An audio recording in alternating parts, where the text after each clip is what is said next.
Live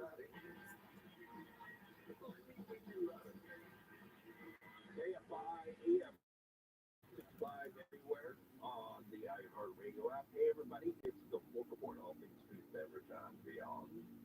I am your well-fed host, Nielsen Baker, your friendly neighborhood pork reporter.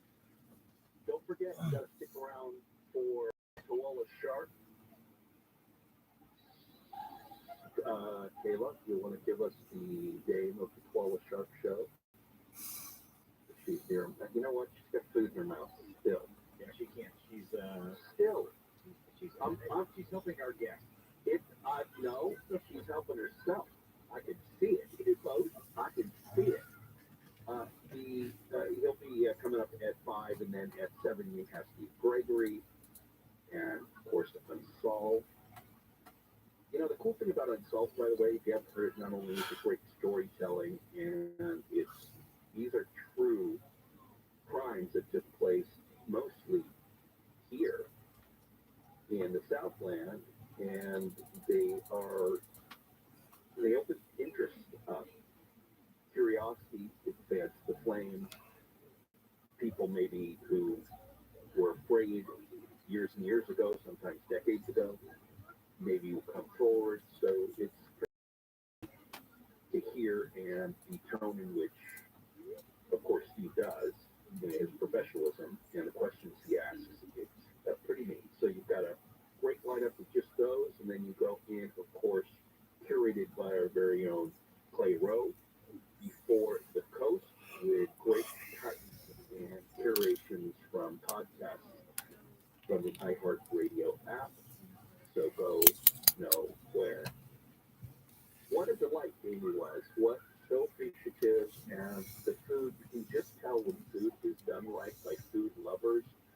Anything that is done with the desire to make the best of the best, or to make something that you yourself would love, makes the difference. And how cool is it to be able to do that on the beach? So I'm prepping some photos. We'll get them up on the page, the sandwiches that they Flowers look at the colors and the balance and the textures, and the way everything was stacked, really quite stunning.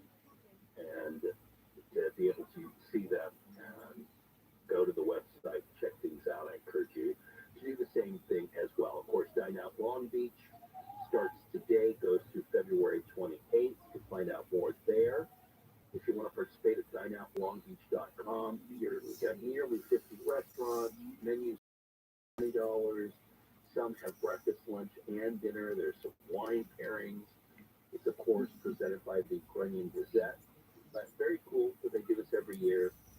And Elizabeth Forsting, who produces all this stuff and does public relations for it, has been a friend for a long, long time. We've known each other for a long time, and I love that she still has such a great passion for Long Beach and all of the restaurants there. Then we switch gears, and you know what's coming up is Orange County Restaurant Week, starting on the 4th, I think, this year of March. And that's another huge one, and that has over 100, maybe even over 150 restaurants involved. So that's going to be huge, and we're going to start getting into that next week, of course, and letting you know more and more about those things. So check that out, and we will continue to let you know when these things happen, because, again, these things go away, these events go away if you don't support them, and then often the restaurants go away. The restaurant uses these as a vehicle to kind of pool together resources to be able to promote a location, so that you get to Long Beach, you get to Orange County, you participate in these things, and hopefully make more traffic for places that you didn't know that were out there. Or more often than not, I will tell you, this has happened with me, especially when a place is closer to you, you always go, oh, I'll have time to visit. Oh, I'll have time to check it out. But what ends up happening more often than not is that we don't.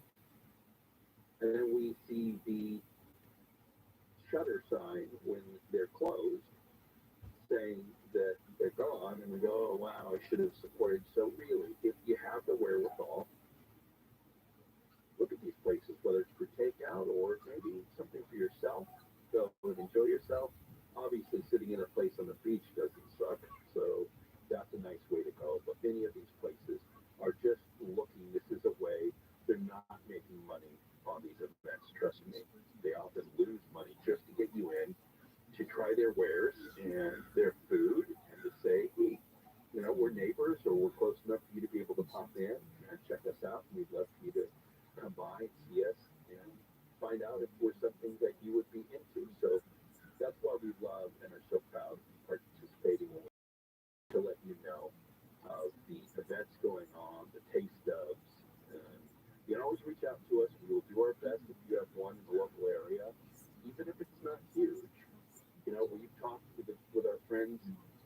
in Duarte, and gosh, where else? Of course, there in Claremont. There's all kinds of taste stubs, and they don't have to be massive. They just have to be accessible to people. And we love telling people about it, even if we can't get anybody on the air.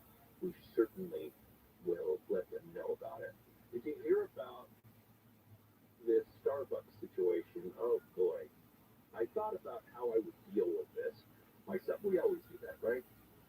We're the main character in our movies, and we always think, well, what would I do if I had to deal with this myself, or I was sitting in this situation? In this particular case, you had a Starbucks charge a couple, I believe, charge them $4,000. And when they brought to their attention and said, hey, you charged us $4,000 for our order, which was coffee, then they said, oh, and paid them back with a check that bounced. So it's really odd when you think about an organization that large, a company that large, dealing with a bounced check, but also to not make good on that immediately. $4,000 is a mistake in their end, and what a nightmare! And it ends up making the company look like as if the Starbucks hasn't had enough problems. That it makes them look weak, ill-prepared, and not focused. And more, these large companies end up looking like fools the way they deal with these things more and more. So, anyways, let's all hope that we never get ourselves in a situation where we're overcharged $4,000. But check these things while you're there. Check these things while you're there, and don't wait till you get home. Check the receipts. Something that I'm not always good with, kind of like glance, and if it looks about right, then I'm good. But I've even been nailed with this. Something's missing, and when you order online and have something delivered, and it doesn't, you're missing something, always tell them. They're usually really good with those third-party delivery services to make sure that you're compensated. There's no reason for you to eat that stuff. It's not like it's going to be going to the restaurant in most cases anyways. It is the fourth report on News today for KFI AM 640. Let's get the latest news now with Jason Middleton in the 24-hour KFI News Show. Former President Jimmy Carter will begin receiving hospice care and told the Carter Center shared today that he will no longer seek additional medical intervention. Mr. Carter is 98. According to a top Chinese diplomat, the U.S. response to a recent Chinese surveillance balloon is hysterical. Doesn't mean hilarious. The hit horror film Megan lands on Peacock for streaming on Friday. The PG-13 version and a more adult version will be on tap. We'll be right back for